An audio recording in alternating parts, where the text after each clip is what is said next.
दी। स्वागत है सभी का आपको लड़ा अंग्रेजी की question for all exam channel पर। यहाँ पर हम शब्द रचना डिस्कस कर रहे थे और शब्द रचना के हमारे दो भाग हो चुके हैं, सार्थक शब्द के दो भाग हो चुके हैं। तो यहाँ पर हम ये तीन भाग रहते हैं, इनको क्लियर कर लेते हैं फटाफट से। तो बने रहिएगा वीडियो में अंत तक, इसको फटाफट से रिकअप कर लेते हैं 1 मिनट में। तो स्टार्ट करते हैं अपनी क्लास को। वीडियो अच्छी लगे तो लाइक कीजिएगा, शेयर कीजिएगा, कमेंट करना ना भूलें कि आपको क्लास कैसी लगी।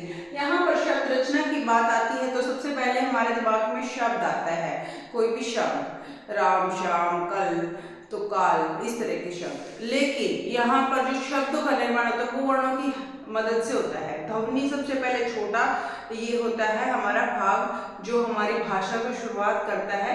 तो यहाँ पर जो है वर्ण जो होते हैं, वर्ण बनाते हैं मिलकर शब्द, लेकिन जब उनका सही अर्थ निकलता है तो ही शब्द बनता है। जैसे वर्णों के सार्थक श्रृंगार को शब्द कहते हैं और राम, श्याम, बस, कार ये सारे शब्द हैं। और शब्द के रूप में सार्थक, निरर्थक। यहाँ पर जो सार्थक शब्द है, सार्थक का बहुत ज्यादा डिटेल है, रचना के आधार पर और उत्पत्ति के आधार पर, अर्थ के आधार पर, काव्य शास्त्र अर्थ के आधार पर, प्रयोग के आधार पर, बहुत सारे इसके ये 5 पार्ट हैं। लेकिन निरर्थक का कुछ भी यहाँ पर डिटेल नहीं है। बस इसका आपको इतना ही ध्यान रखना है कि निरर्थक शब्द क्या होते हैं, जिनका कोई भी अर्थ प्रकट नहीं होता, वो निरर्थक शब्द होते हैं। जैसे कि लड़की, वड़की, पानी, वानी, तो ये जो वानी है वो लड़की, वड़की है, इसका कोई भी अर्थ नहीं निकलता है तो ये निरर्थक में आएगा। तो मैंने यहाँ डेफिनेशन क्लियर कर दी है, सार्थक को कंप्लीट कर लेते हैं तो हमारी शब्द रचना कंप्लीट हो जाएगी। तो सार्थक शब्द के भेद है रचना के आधार पर, उत्पत्ति के आधार पर, अर्थ के आधार पर, काव्य शास्त्र अर्थ के आधार पर और प्रयोग के आधार पर। तो यहाँ पर रचना के आधार पर रूढ़ शब्द होते हैं, योग रूढ़ शब्द होते हैं, यौगिक शब्द होते हैं। रूढ़ शब्द कौन से शब्द होते हैं जिनको हम तोड़ नहीं सकते, टुकड़ों में नहीं बांट सकते, जिसका कोई अर्थ नहीं निकलेगा अगर उसको टुकड़ों में हम बांट देते हैं। जिन शब्दों को क्वालिफाई नहीं किया जा सकता, जैसे बस, किताब, इनका कोई भी अर्थ नहीं प्रकट होगा। और योग रूढ़ कौन से शब्द होते हैं जो रूढ़ शब्दों के मिलने से कोई तीसरा अर्थ दे देते हैं, यानी रूढ़ शब्दों के मिलने से कोई तीसरा ही अर्थ दे देते हैं, तो वो होते हैं जैसे चतुर्भुज, 4 भुजाओं वाला। तो इस तरह से दशानन, 10 सिर वाला रावण।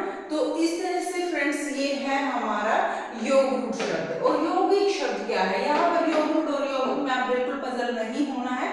यौगिक शब्द क्या होते हैं, यौगिक दो रूढ़ शब्द मिलकर जो है वो बनाते हैं, दो रूढ़ शब्द मिलकर बनाते हैं यौगिक शब्द, जिसमें रेल और गाड़ी, ये दो शब्द होते हैं, रेल और गाड़ी। ये हमारा देशी भाषा का शब्द है, हमारा अंग्रेजी भाषा का शब्द है।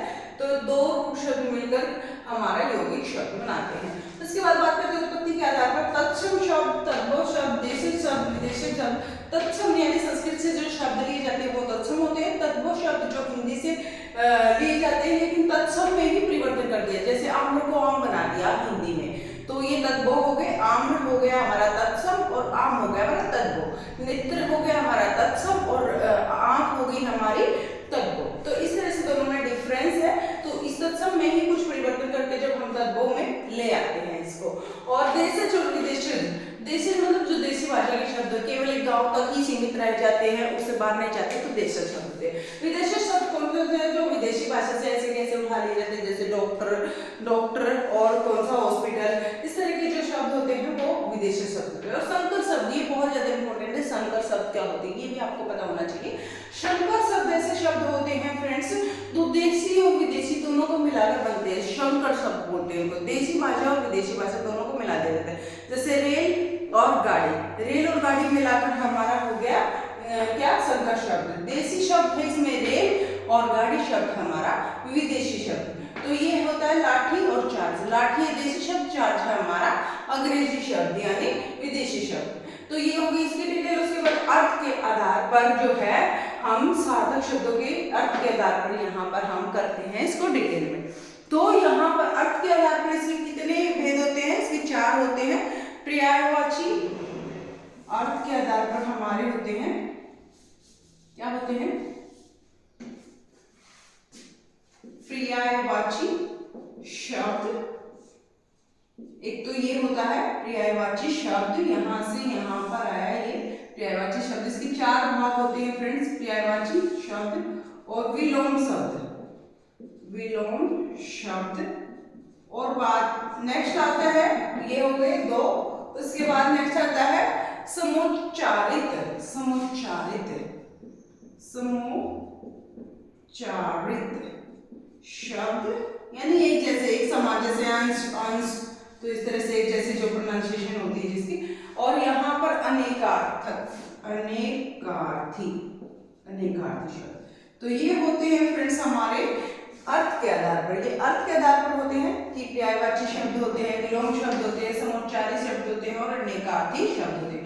पर्यायवाची शब्द कौन से होते हैं फ्रेंड्स, आपको पता होगा। पर्यायवाची एक ही शब्द को जब हम विभिन्न तरीके से प्रकट करते हैं, विभिन्न तरीके से बोल सकते हैं। जैसे सूर्य को भानु भी बोल दिया है हमने, और यहाँ पर सूर्य को क्या बोल सकते हैं, यहाँ पर मैं लिख देती हूँ सूर्य भानु, सूर्य भानु बोल दिया सूर्य को।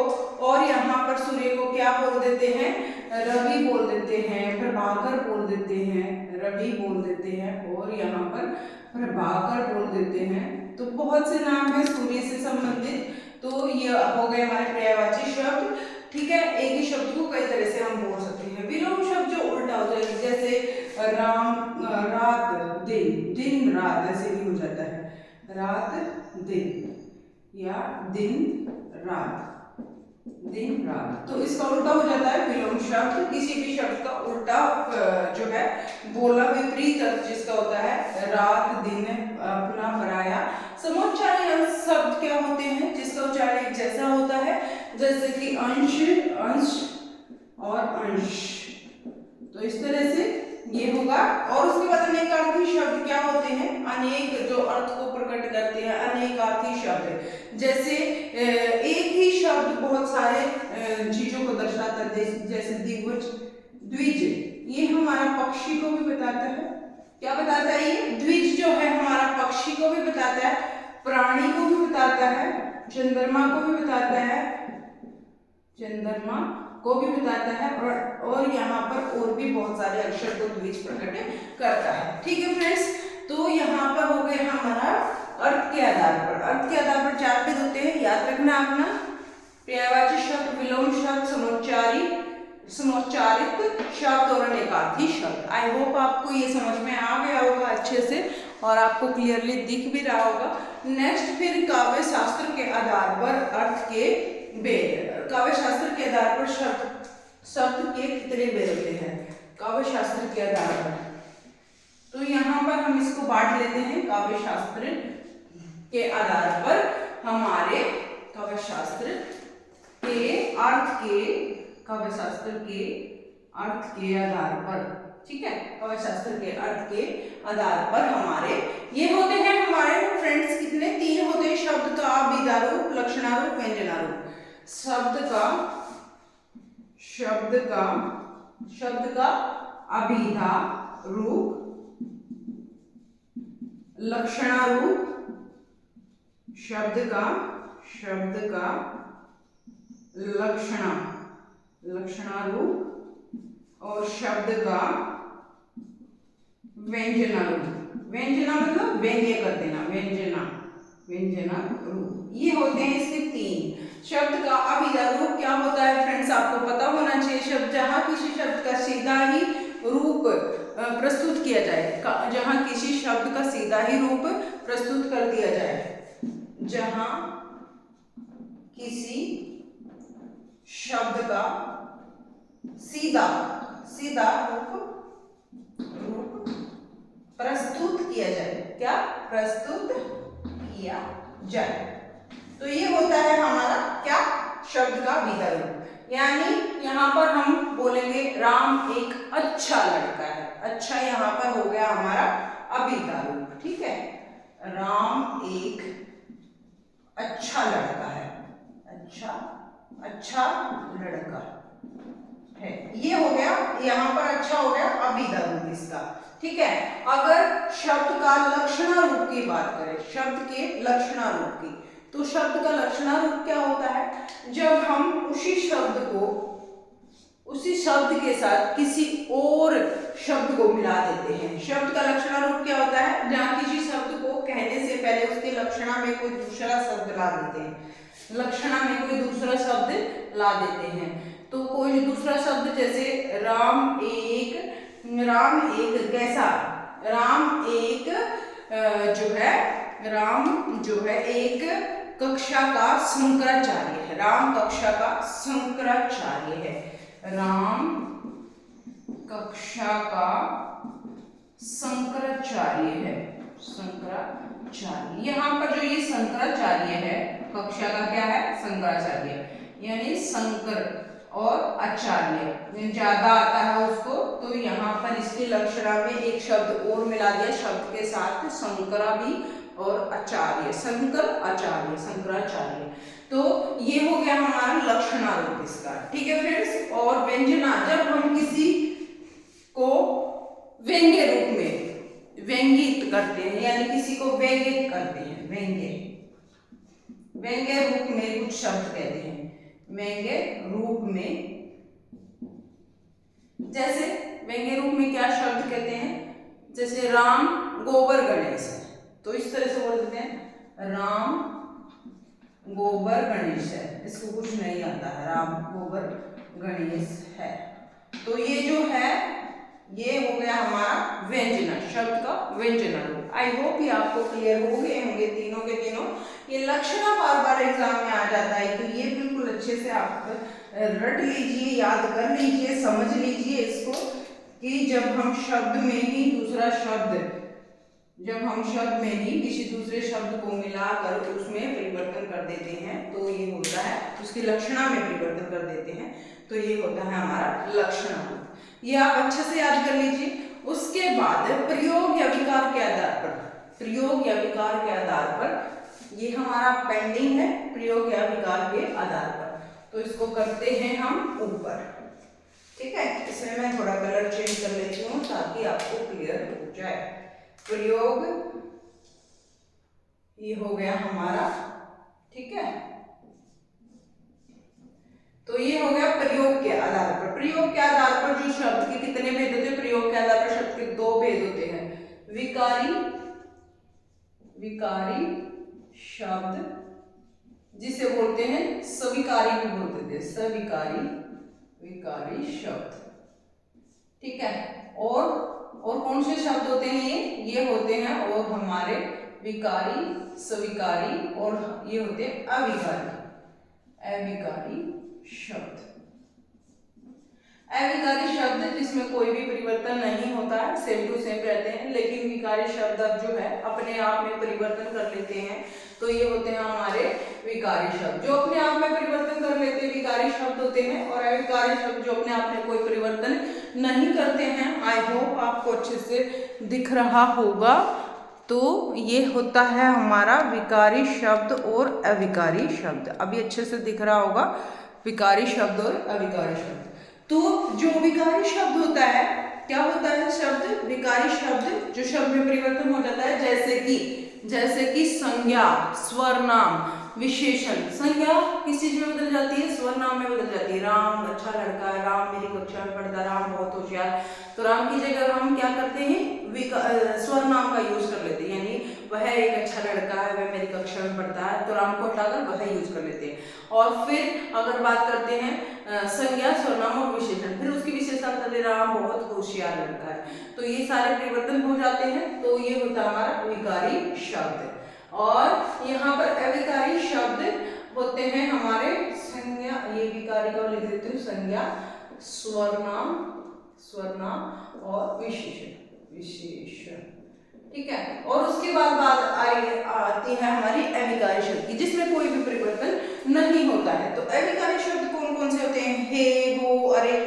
हे, ये आपको बिल्कुल अच्छे से समझ में आना चाहिए। हे, हो, अरे, ये है किसको? किसी को जब संबोधित करते हैं, तो ये है, क्या है ये?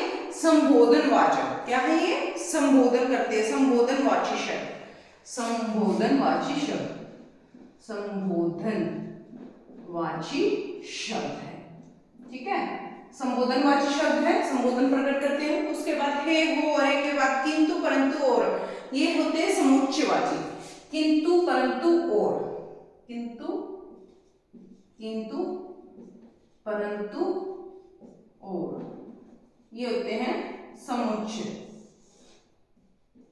समुच्चय वाची शब्द, ये होते हैं हमारे समुच्चयवाची शब्द। आई होप ये आपको क्लियर हो गया होगा। इसका या तक भर, ये होते हैं संबंधवाची, ये होते हैं संबंधवाची। या तक भर ये संबंध को दर्शाते हैं, ये संबंधवाचक, संबंधवाची शब्द, संबंधवाचक शब्द, ये होते हैं संबंधवाचक शब्द। और यहाँ पर एक लास्ट एंड फाइनल रह गया संबंधवाचक के बाद क्रिया विशेषण। क्रिया विशेषण धीरे धीरे चलना, क्रिया विशेषण जो क्रिया की विशेषता, क्रिया विशेषण, क्रिया विशेषण ये धीरे धीरे, धीरे धीरे, ठीक है, क्रिया की विशेषता बता रहा है धीरे धीरे चलना। उसके बाद यहाँ पर जोर से, तेजी से, यहाँ पर जोर से, तेजी से, ये आ जाते हैं, ठीक है। ये हो गया फ्रेंड्स हमारा कौन सा है, ये हमारा अविकारी शब्द, जिसमें कोई विकार भी प्रकट नहीं होता है। यानी यहाँ पर मैं इनको अलग से क्लियर कर देती हूँ आपको, ताकि आपको समझ में आ जाए। विकारी जो शब्द होते हैं वो होते हैं संज्ञा, सर्वनाम, विशेषण की वजह से जिसमें विकार उत्पन्न हो, जिसमें बदलाव हो जाता है, तो विकारी होते हैं। आपको बिल्कुल अच्छे से डेफिनेशन आने चाहिए, इसकी परिभाषा आनी चाहिए, क्योंकि आपको अगर परिभाषा आती है तो इजीली आप एग्जाम्पल को देख के समझ जाओगे कि इसका ये कौन सा उदाहरण है, यहाँ पर विकारी है या अविकारी है। जिसमें कोई परिवर्तन हो जाता है वो विकारी होते हैं। अविकारी जिसमें कोई अविकार होता है, मतलब कुछ भी विकार नहीं होता है, कोई भी परिवर्तन नहीं होता है। इसमें कौन से होते हैं, हे, हो, अरे, संबोधनवाची और किंतु, परंतु, और, ये समुच्चयवाची, और या तक भर संबंधवाचक, और क्रिया विशेषण धीरे धीरे जोर से। तो ये हो गया हमारा टॉपिक कंप्लीट। आई होप आपको शब्द रचना अच्छे से क्लियर हो गई होगी और ये वीडियो आपके लिए बहुत ज़्यादा यूजफुल होगी। आई होप ये आपके लिए बहुत ज़्यादा यूजफुल रहेगा टॉपिक, क्योंकि यहाँ से बहुत सारे क्वेश्चंस बन जाते हैं। हर एक एग्जाम के पॉइंट ऑफ व्यू से इम्पोर्टेंट है ये टॉपिक, स्कूल लेवल पर, कॉलेज लेवल पर, और जो है जॉब लेवल पर, हर लेवल के लिए इम्पोर्टेंट है। बिल्कुल अच्छे से डिटेल में हमने इसको डिस्कस कर लिया है। तो इसके बाद हम नेक्स्ट करेंगे, यहाँ पर शब्द रचना कर ली है, इसके बाद हम चलेंगे वाक्य रचना पर। तो बने रहिएगा, चैनल के साथ जुड़े रहिएगा। Thank you so much video में अंत तक बने रहने के लिए। आई होप ये समझ में आया होगा। प्लीज वीडियो को लाइक कर दीजिएगा, शेयर कर दीजिएगा, कमेंट करके जरूर से जरूर बताइएगा आपको क्लास कैसी लगी। Thank you so much. हंसते रहें, मुस्कुराते रहें, ख्याल रखें अपना। बाय बाय, टेक केयर, जय माता दी।